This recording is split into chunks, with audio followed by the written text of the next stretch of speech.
What should be done about the economy? Should we do what Obama says we need to do?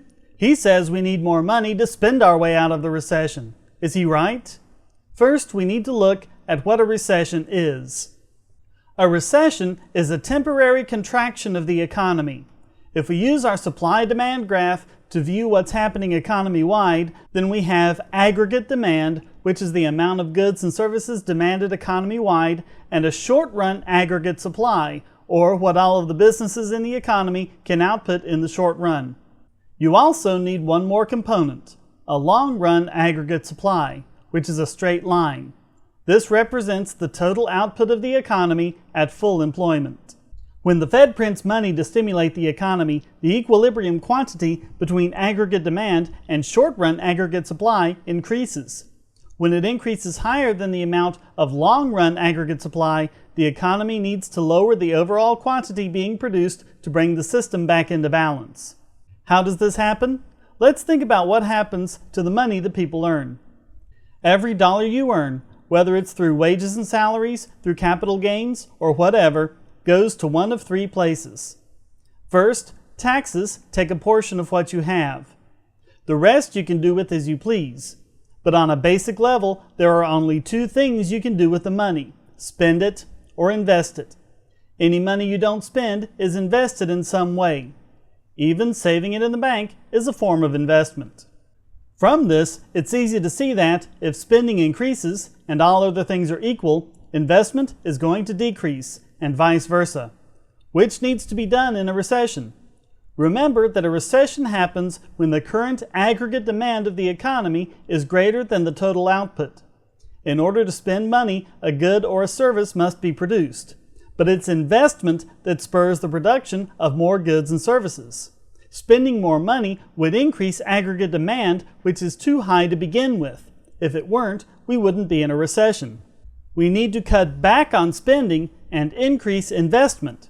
That way, more goods and services will be produced, and the new long-run equilibrium will be at a higher point, while aggregate demand drops to an appropriate level. President Obama is doing precisely the wrong thing. Let's look at it mathematically. Gross domestic product, or GDP, is a sum total of four kinds of economic spending: consumption, investment, government purchases, and net exports. For the time being, we'll assume that net exports is zero, that is, imports precisely equals exports, and remove it from the equation. Now I'm going to employ a mathematical trick so that we can see what happens with taxation and deficit spending. Here, I've added and subtracted taxes. What's the point? Well, you see that G minus T component? That tells us if the government is running a deficit at the time. If government purchases is greater than taxes, then this component will be positive, and government will be running a deficit. Zero, and it's a balanced budget. Negative, and it's a surplus. So we can actually replace that component with a single variable for the deficit. Now we have GDP equals consumption plus investment plus taxes plus deficit spending. So what is deficit spending going to do to investments? What will the $787 billion stimulus package do as far as getting us out of the recession? Remember that we need investment to increase, so let's solve the equation algebraically for investments.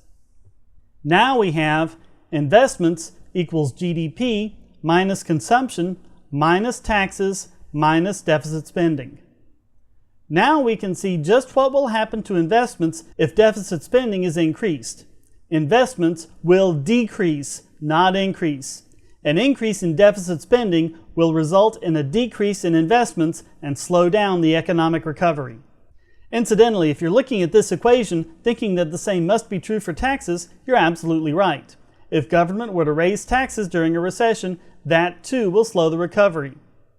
Conversely, cutting taxes will stimulate the economy and help speed the recovery, but only if deficit spending is not increased. You would have to decrease government spending by the appropriate amount if the tax cuts are to do any good. Putting the equation in these terms also helps us debunk one more myth being espoused by both the Obama administration and the news media, that we need to spend more and buy more things in order to get the economy back on track. But just as increasing taxes and deficit spending will hamper investments, so too will increasing consumption. What we need is more investment. And in order to get that, at least one of these three components will have to drop without there being a corresponding rise in the others. There's one more thing we need to look at to see the effect of rising consumption. So let's solve the equation for consumption. Remember how we've been assuming that net exports is zero? Well, now we need to put that component back into our equation. We already know what's happening with investments, taxes, and deficit spending, so how will increased consumption affect net exports? As you can see here, the only way for consumption to increase without changing the other variables is for net exports to decrease, meaning that we'll have to buy even more goods from overseas because our economy just isn't producing. It makes sense if you think about it.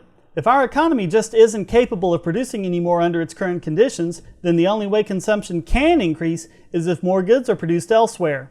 You gotta have something to buy, and if that something can't be produced here, it will be produced elsewhere. This is not going to do anything to help the recession. Our government is doing everything wrong to help the economy, but moreover, they're telling you to do the wrong thing. We don't need to be spending more, we need to be saving more.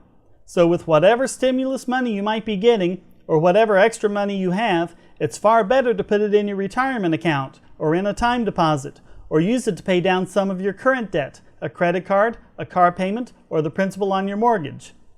Even putting it into a regular savings account would help, although that wouldn't give you anywhere near as good a return. There is one aspect of this that we don't have time to cover properly in this video: inflation. The quick version is, since the stimulus money is essentially created out of thin air, it's going to increase inflation, and increasing inflation reduces the future value of investments. Again, it's the last thing our government should be doing. Obama is doing all the wrong things, as was George W. Bush before him. How long are people going to continue to vote for the same old before they realize that it's never going to be any kind of solution to our problems?